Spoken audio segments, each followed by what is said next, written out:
Hi guys, అందరికీ నమస్కారం. Channel చూస్తున్న వాళ్ళు సపోర్ట్ చేయండి, లైక్ చేయండి, సబ్స్క్రైబ్ చేయండి ఫ్రెండ్స్. ఇటీవలే కేరళలోను వైనాడులో కురిసిన భారీ వర్షాలకు కొండ చర్యలు విరిగి పడ్డాయని అందరికీ తెలిసింది. అయితే దీంట్లో మేజర్ సీత కీలక పాత్ర వహించింది అని చెప్తున్నారు. అయితే మేజర్ సీత ఎవరు, ఎక్కడి నుంచి వచ్చారు, అసలు ఆర్మీ ఆఫీసర్లు ఏ విభాగంలో పనిచేస్తున్నారు అనే విషయాల గురించి మనం తెలుసు. ఆగస్టు 3 2024 అంటే మొన్న జరిగిన కేరళలో వైనాడులో కురిసిన భారీ వర్షాలకు కొండ చర్యలు విరిగి పడ్డాయి, ధ్వంసం సృష్టించాయి. అయితే వందలాది మంది మరణించడం దీని వెనుక అసలు వెలియ తర్వాత అక్కడ సహాయ చర్యల్లో అనేక ఇబ్బందులు ఎదురయ్యాయి. అయితే ఈ ఇబ్బందులను అధిగమించేందుకు ఆర్మీ అక్కడ యుద్ధ ప్రాతినిధ్యంగా వంతెన నిర్మించడం జరిగింది. ఈ వంతెన నిర్మాణంలో కీలకంగా వ్యవహరించిన ఒక మహిళా ఆర్మీ అధికారి గురించి ఇప్పుడు చర్చ జరుగుతుంది. వయనాడులో విపత్తు అనంతరం సహాయ చర్యలు కీలక పాత్ర పోషించిన మహిళా అధికారి సీతా షేల్కే, మహారాష్ట్రకు చెందిన మేజర్ సీతా షేల్కే పై సోషల్ మీడియాలో ప్రశంసల జల్లు కురుస్తుంది.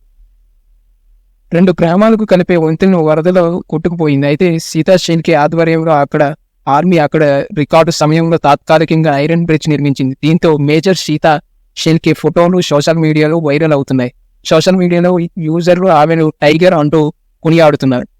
అసలు ఈ మేజర్ సీతా షేల్కే ఎవరు, ఆమె ఎందుకు ప్రశంసిస్తున్నారు అనేది మనం తెలుసుకుందాం.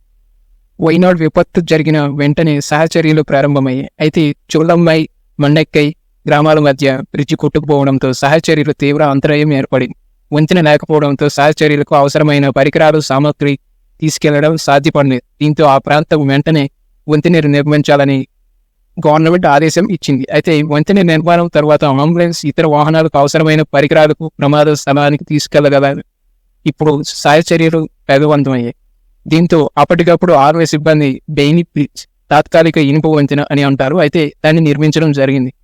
మేజర్ సీతా షేల్కే అనే మరాఠీ ఆర్మీ అధికారి ఈ వంతెన నిర్మాణ బృందానికి నాయకత్వం వహించారని తెలుస్తుంది ఫ్రెండ్స్.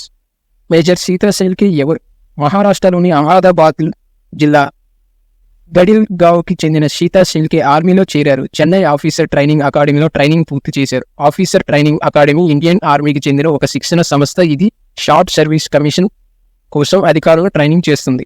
దీనిలో భాగంగా సైన్యంలో ఆర్మీ మెడికల్ కోర్స్ మినహా సైన్యంలో అన్ని విభాగాలకు చెందిన ఆఫీసర్స్ కోసం 49 వారాలు అండర్ గ్రాడ్యుయేట్స్ కోర్సును రూపొందించారు. బెంగళూరులో మద్రాస్ ఇంజనీరింగ్ గ్రూప్కు చెందిన 70 మంది సభ్యుల బృందంతో మేజర్ సీతా షేల్కే మాత్రమే మహిళా అధికారి.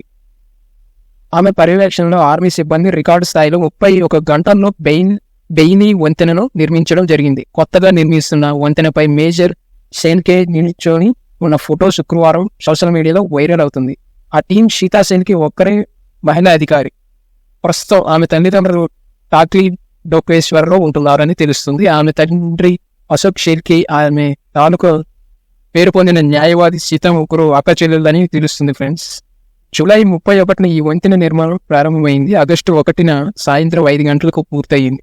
ఒక పిల్లర్ ఆధారంగా 19 స్టీల్ ప్యానెల్తో నిర్మించిన ఈ వంతెన నిర్మాణం పూర్తయిన వెంటనే తొలుత ఆర్మీ వాహనాన్ని నడిపి బ్రిడ్జిని పరీక్షించారు. వెంటనే ఆ తర్వాత ఇతర వాహనాలను రాకపోకలు కొనసాగించాయి. అయితే కొండ చర్యలు విరిగి పడటంతో విధ్వంసమైన గురైన రోడ్లను అన్నిటిని వాళ్ళు పునర్ప్రారంభించడంతో గ్రామాలను కలపడంతో ఈ వంతెన చాలా కీలకమైనదని వాళ్ళు చెప్తున్నారు. ఈ వీడియో నచ్చితే లైక్ చేయండి, సబ్స్క్రైబ్ చేయండి అండ్ సపోర్ట్ చేయండి ఫ్రెండ్స్.